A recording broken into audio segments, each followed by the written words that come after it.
like these movies are kind of defined by ambition, but what is something you managed to achieve on the way of water that would make 2009 Avatar making you go, like, I cannot believe we'd actually be able to pull that off one day?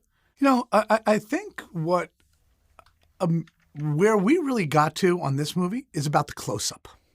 I think that when you see Jake and Neytiri and you see Loak and his feeling, we could not rise to that level of performance on the first film. We couldn't do it from a nuance standpoint. We couldn't do it from a photoreality standpoint. In this movie, we have those CG characters standing right next to human characters, and you don't even think twice about it. My favorite thing in this is the way that, like, rainfall glistens off of them. There's just, like, a level of precision to that I never thought I'd ever see. Well, what we really wanted to do is take our real-life experiences, and we've been in the rain, and we've been in the water, and we've come up, and Jim and I both dove and know what the hair's like afterwards and how the beads of water drip down you, and salt water is different than fresh water and all these different things. We really challenged Weta FX to look at all that, to learn that, to understand it. And then we were able to have an eye based on our life experience to challenge them on a daily basis to make it real. They met that challenge big time. Thank you. Going back a little, I was reading about that technology summit you all did, yes. I think in February of 2010. 2010. The idea of isolating what you think worked really well in the first film, but then also picking things that you thought that the team could improve upon. So can you give me an example of each there? So we did, what is now referred to as a retreat. I used to call it a postmortem. Jim said to me, John, nobody died. You can't call it a postmortem. Okay, Jim. So we got together all of our department heads and we talked about, these type of things. A thing that worked well the first time was what we call simulcam, where we were able to look through the lens of a camera and see a CG character that wasn't there. But compositionally, the director could frame for it. So like when Jake Sully woke up the first time, Jim was able to compose seeing the CG character there. What didn't work back then was that CG character could only stand in front of things like the weatherman stands in front of a screen. So we challenged ourselves to do what we call real-time depth compositing, where we would now have scenes where a character could walk behind a CG character or walk in front of them. A CG character could walk behind a desk. So we challenged the teams to come up with it, and no one had ever done that before, and they cracked that. With all the innovative tools you've made up for this series, is there any particular one that you're most looking forward to seeing another production go on and use in the future? Something not Avatar related?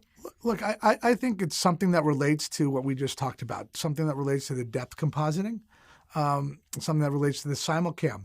Because not every movie has computer-generated characters in it, but a lot of movies now today shoot green screen or blue screen, and those elements aren't there. And directors are left to try and imagine what's there.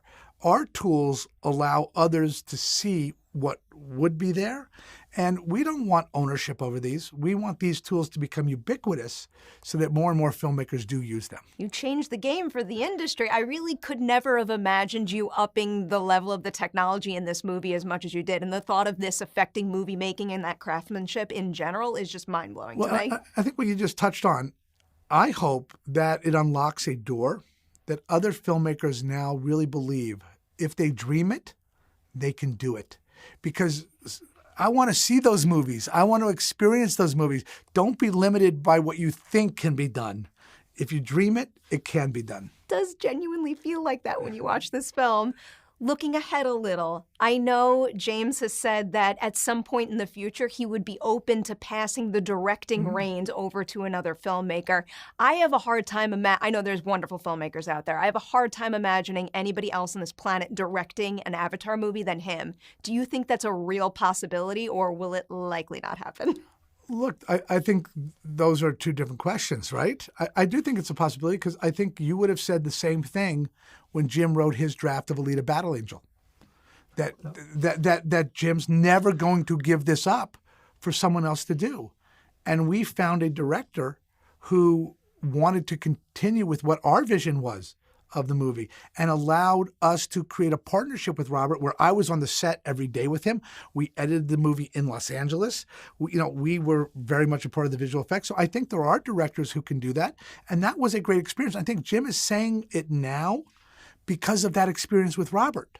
I think that proved to him that when he's ready, there will be someone.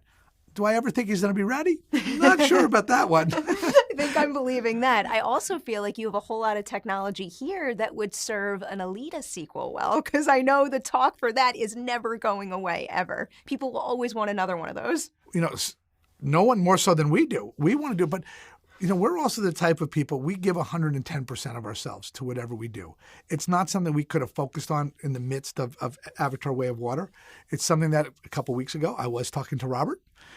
We've had numerous conversations. So, it's something that we still want to happen. The more that character, the more Rosa Salazar this industry has, the better. Look, Rosa, oh my God, she is amazing. And again, what her character and the way Rosa played it, I just love it. And it's, the story that is so relatable, her character. And, I say about her, she's not a perfect person. She has her flaws, but she rises up to do it. And no, she pulled it off. It was great. I love it. She's one of my favorites. Speaking of the future of this franchise and the technology, because like I said before, I could never have predicted how you raise the bar in terms of the visuals in Way of Water. But given the fact that we're going to get 3 and hopefully 4 and 5 a lot sooner than we did this second movie, what can people go into those next sequels expecting in terms of you continuing to raise the bar with the tech? Well, I think we're going to continue to raise the bar with the storytelling first. I think that, as what we're going to do is go out and meet new clans. We're going to go out and see different biomes. And that's going to present its own technological challenges. How do we present those? Just like water presented challenges in this one. And what we're going to also continue to do is not look at just how we use the tools of technology, but how do we get the exhibition community on board with creating a ubiquitous improvement across all theaters, because that's what we have to do as we compete with more and more home streaming and bigger screens.